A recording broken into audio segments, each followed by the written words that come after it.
right, Black Box Radio. We have Tonya Baña, Esquire. Say hi to the people. Hey. I always think it's so funny when people use Esquire. Okay, so what do you use? Just Tonya. Just Tonya? Oh. Tonya Baña. Tonya Baña. Okay, Tonya Baña. All right, so tell the people what you do so we can kind of unpack how the virus has affected that or made it better or whatever.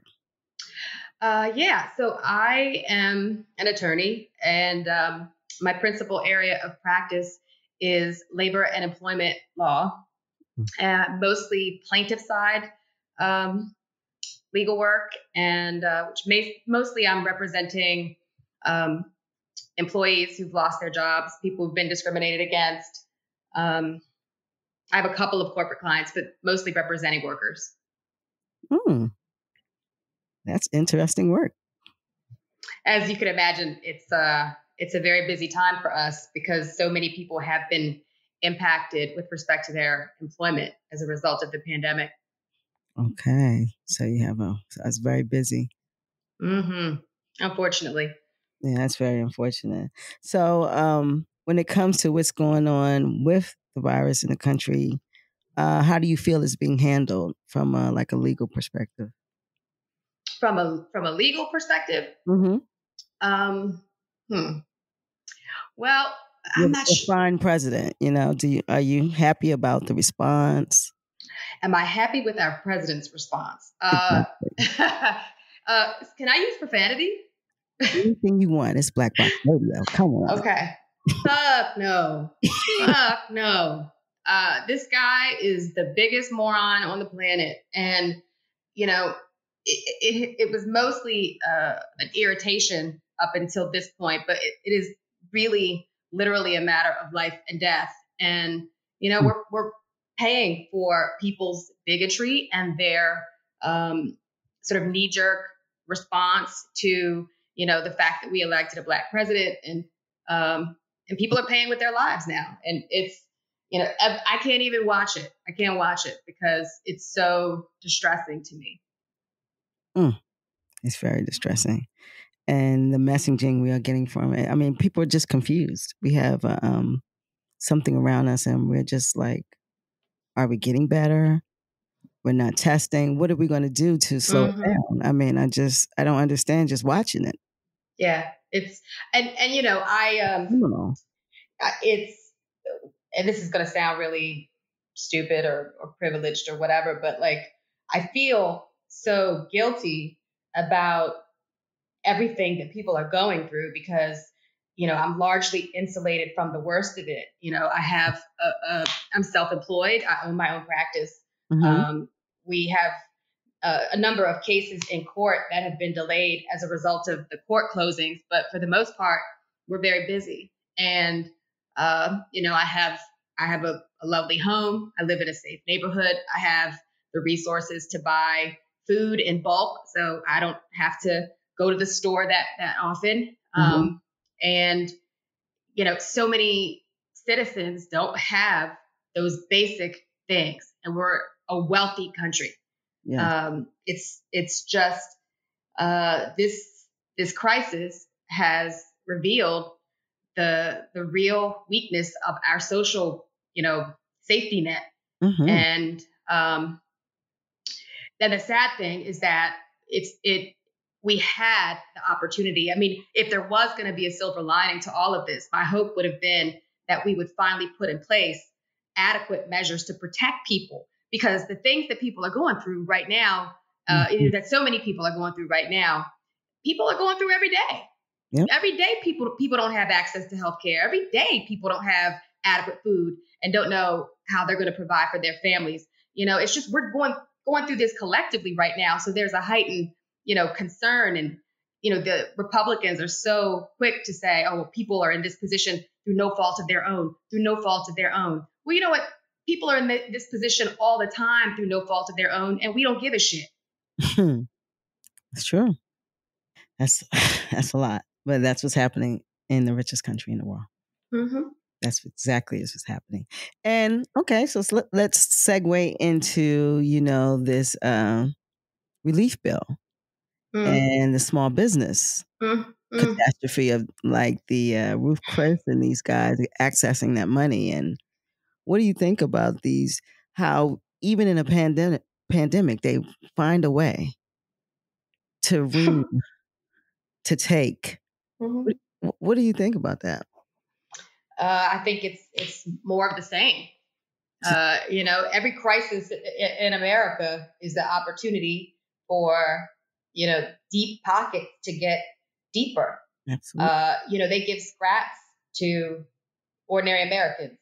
You got, they're debating whether or not you're going to get your stimulus check if you have child support. Are you fucking kidding me?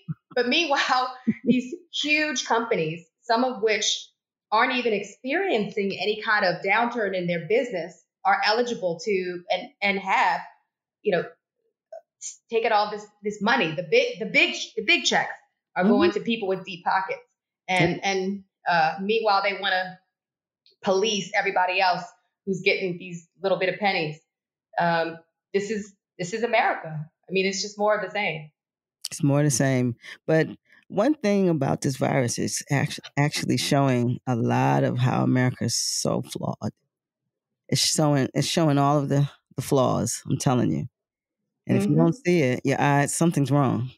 Something's definitely wrong. So you're working a lot and you're working from home. And so your personal space, how's like your headspace? And for how you feeling? Because you're working a lot and we're still in the pandemic. so How are I you? I am actually going into the office. Oh, okay. My husband is a lawyer as well, and our office is just in Pikesville. Oh, We're pretty much going into the office every day. Attorneys are, we're considered essential workers, so we're not restricted from going into the office. And we don't have any employees, so we're not, interacting with other people and putting people at risk. so you're almost like crisis proof. Well, that's why I was saying, it just hurts my heart to know what so many people are dealing with, and then I feel like an asshole for feeling guilty because my guilt doesn't do shit for anybody. Hmm. We have tried to. I have I have a history of being anemic, and I'm a little concerned that could result in me getting really sick if I actually did get COVID-19. And so I've been trying to, really be very religious about isolating from everyone except really my husband. Hmm. Um, but it's otherwise we've been trying to do everything that we can to help. We've increased um, our charitable giving. I don't ordinarily just give people free legal advice over the phone, but I pretty much have been taking any call and every call from anybody who has an issue that is related to COVID-19 and needs help, because that's something that I can do as a public service. And you know, we before this crisis, I would probably get about 10 to 15 calls a week, and I can get 20 calls a day now from people Wow. who've been impacted by employment related issues due to COVID-19. I just today, a guy who was fired because he took leave for COVID-19, and his employer wanted him to come back. His healthcare provider instructed him to stay home because he was still exhibiting symptoms of the virus, and they fired him. It's just Wow. it's a bad time. That's going on out here? Oh yeah, I mean, I would be I would be even more depressed if it wasn't the case that while this is bringing out the worst in some people, it is also bringing out the best in some people. That's true. Um, but unfortunately, given my line of work, I see a lot of the worst. I see people who have plenty of money, but they don't want to spend their money to keep their employees employed and working. They want to keep their money in the bank, and so they're laying people off, and it's bad. It's a cruel world out here. I'm telling you, Mm-hmm. it's real cruel. You would think during a pandemic it would be some empathy. Companies would really look to try to de-escalate some of this hurt that we're feeling, but they just pound and keep. I don't know. I don't know where that comes from, but Mm. that's I don't get it. I can't wrap my head around it. You know, my husband is a little more detached than I am, and he's always, you know, trying to get me to not be so emotional about things that I can't control, and get so worked up about stuff. But you know, I got into a fight with someone on another attorney on social media because oh wow. In the run up to the Paycheck Protection Program legislation being implemented and passing, getting signed into law, all these lawyers were talking about how they were going to apply for the money, and they don't need it. I mean, there are definitely lawyers whose income has been really impacted and who need the money to keep their employees working, but a lot of them don't.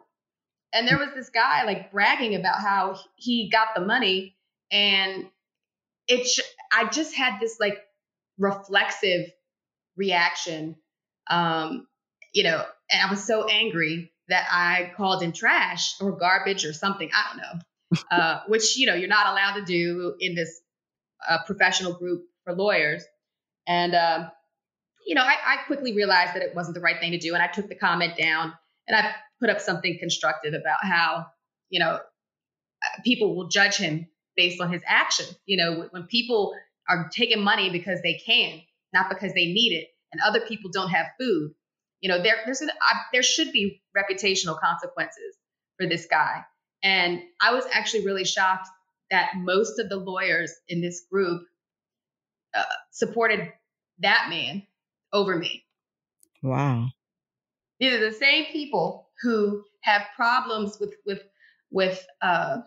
public schools and social welfare programs and the like, but they're quick to want to get what they're literally calling free money, just because they can.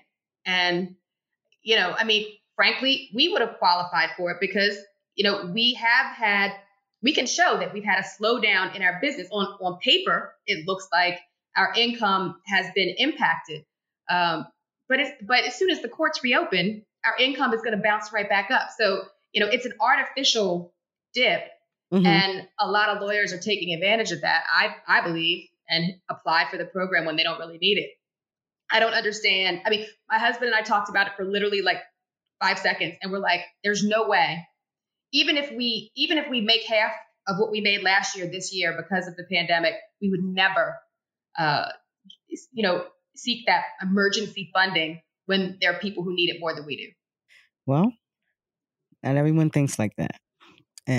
But a lot of this is this apparatus that is in place has to be dismantled. We have to vote. It's just a lot of things that have to change too, because it all starts at the top. This type of thought process, this moral standard. Everyone is on the grab. Yeah. You know, they don't snatch and grab country. There's no sense of like collective responsibility uh, for a lot of Americans, and that's why we're in this position. But you know, you hit the nail on the head when you said we need to vote, because the fact is we are in this position because we elected an asshole who's a moron, and there's absolutely no reason, honestly, why Republicans should ever be president, because there's more Democrat voters. Period. You know, that's just it. We just don't vote. You know, if we voted in our numbers, they would never win. Absolutely. But we don't do it. We don't do it. We have to galvanize. We have to do better, because what's going on is so malicious. It's just almost criminal to see it unfold. And for there to be no repercussions and to be able to get richer. Yeah. How dare you? But that's what's happening in front of our eyes. So it's really unfortunate. So you're working a lot, but what are you doing? Are you doing anything for you, like creating something? So during this time, are you just working? So, you know, I had planned to try to use as a kind of, you know, silver lining to the time at home. This is an opportunity to find a better work-life balance. It's not happening. It's not happening. But I have decided when I was in college, I used to sing. I was in this a cappella singing group, and I've decided I'm going to start singing. So I'm going to start, recording myself singing. I'm going to put it on social media. I took a page out of my brother-in-law's playbook. He's really talented. He can play the guitar and he can sing. And he put up a video on Facebook. And I was like, you know what? Singing makes me happy. Singing makes me happy. And when I'm singing, I forget about all the things in the world that make me sad. And so, yeah, I've decided I'm going to start doing that. And I have set up some Zoom, cocktail hours with some friends from college and across the country. So I had that to look forward to. But for the most part, we're working. Okay, well, you segue and you said something, and you segue right into where I'm going to go with our last will and testament. And sometimes it's people's talents. We've had people sing. We've had a viola. So it's a jewel that you leave to inspire. So we would love to hear you sing on the box, but you might want to say something because you're well spoken. Also, you're attorneys. Y'all can talk. Well, I would say probably more than half of the attorneys I know are just failed artists. Is there? I know attorneys that are in bands, that are writing novels. It's a lot of people who are attorneys are just, they made the sort of responsible decision to go to law school, but, they're really more passionate about the arts. I actually am more passionate about the law. But the law also makes me sad and it makes me angry. And singing doesn't make me sad and angry.